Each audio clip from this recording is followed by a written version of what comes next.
How's it going, everyone? It's Savage with the Benny Hill Zerg here, bringing you something we haven't seen in a long time: StarCraft 2 Cheese Pizza. Now, if you don't know what cheese pizza is, and no, it's not kitty porn, okay? It's my cousin Spencer and I getting into some StarCraft 2v2s and just being obnoxious and cheesing the hell out of people for the fun of it. So, without further ado, let's get into the player intros here. In the top left, we have our hero, Spencer, the Ray Romano of StarCraft 2, Elusive Smoke.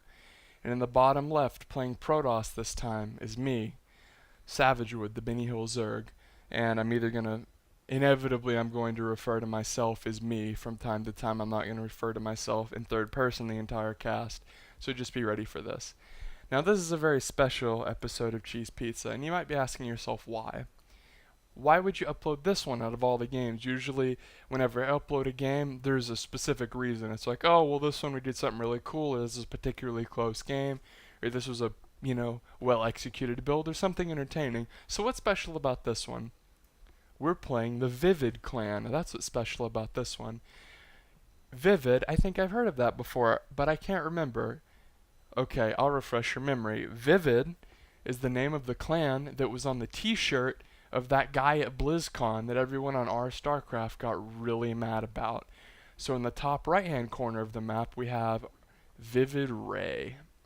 And in the bottom right hand corner we have we have our Terran powerhouse, ViViD Striker. So now that we've introduced both the players, let's talk. Son of a bitch, what did I do? Okay, I don't think I missed anything. I hit Shift F instead of Control F, my bad. So the probe is out for Spencer, and he has opened Forge in base. So what does that mean, you might be asking? Well, it means Spencer, for anyone who's watched the Cheese Pizzas before, Spencer loves the cannons. Big fan of Galzi, the Icelandic god of cannon rushing. And right here, we can see that he's putting down the cannons, ladies and gentlemen. Now, 6 Zerglings are going to come out here and try to defend this cannon rush. You might be saying, why is he putting them out here? This specific cannon rush isn't meant to kill. It's meant to just contain. Keep the other players in their base away from us. Now, a Galzi-style cannon rush usually takes advantage of cute little wall-ins involving mineral lines, really clever spots. This is more of a Wiedemann style cannon rush. No talent involved, just a bunch of pylons that are well placed around cannons, and it just basically ensures that the Zerg won't be able to surround the cannon and get any kills. So usually Spencer prefers the Galzi in-your-face style cannon rush, but he went for something a little bit different this game because it directly coordinates to the strategy that we're doing. Now, as I say that, we're going to talk about the strategy we're attempting to execute. I, Savagewood, the Benny Hill Zerg, like to go Nexus first on this map. Big choke. This is usually pretty risky to do. However, because of the aforementioned cannon contain, it was made possible. So I'm going to have a huge economy, as I already have a fully saturated natural base. We say, well, it says 16 out of 24. Well, optimal worker saturation for minerals is 16. So basically, okay, yeah, that's cool. So you already have a full base, but big deal. Why the cannons? I mean, the Terran's just going to make a tank and kill these, and they're going to kill you, right? Well, not necessarily, because Spencer, although he invested all of his early game minerals into this cannon contain, it allowed me to be completely greedy and get a huge economy going. So basically, this game is going to hinge on, is the early lead that Spencer got me going to be worth the fact that from this point on the game is basically going to be 1v2.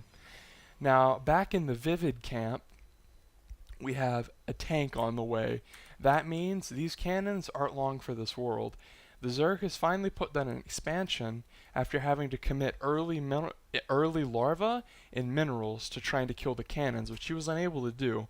So Spencer's cannons already paid for themselves in a way.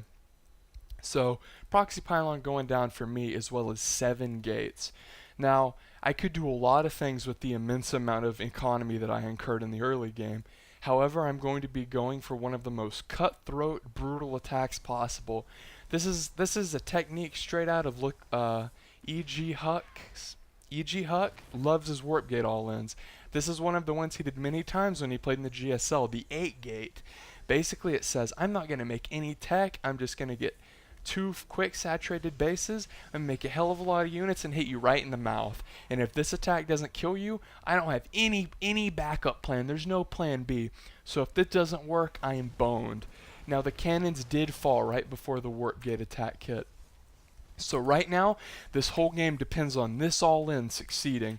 So I have a lot of sentries here. The force fields are going to be very important here. I don't have a lot of units. I need to warp in a cycle. Because if these Zerglings surround the sentry, it's going to be game over. Warping in more units is the Benny Hill Zerg. Zerglings pressing forward. This proxy pylon really needs to say. Force fields going down, saving the proxy pylon. Tank going into siege mode. This could be terrible. Terrible for the Out Now clan. Guardian shield going up, Marines retreating, Banelings being more flaked. Tank goes down, time stop going down on the Marines. Zealots charging forward, force field cutting off the Banelings and trapping the Marines. Zealots pressing forward on the Terran and Zerg army. Units constantly being warped in for Savage Wood. It looks like the Out Now clan is in good shape. Although Spencer isn't helping at all, his early cannon contain has allowed the Benny Hill Zerg to get a massive pressure on the front side of the map. Tank number 2 going down. Tank number 3 on the way. Savage Wood pressing up the ramp, destroying the tank. Charging into the base. It looks very good for the Out Now boys as the ViViD clan is on the ropes. Forward pylon going down to increase the time it takes to reinforce. Tech lab that was researching something going down, and this one looks really bad for the ViViD boys. As a Terran player, once you sit on top of their production, they're pretty screwed. 8 more Zealots coming in at a time. This one's all but over, folks. ViViD Striker decides to tap out, and his teammate will soon be gone as well, and that's it, guys. ViViD Ray taps out as well. A little bit off, feeling a little wheezy, so the casting might not be what it usually is, but we saw a very entertaining game against someone you might actually know, the ViViD guys. So I hope this was great, and I'll catch you guys on the flippity flip.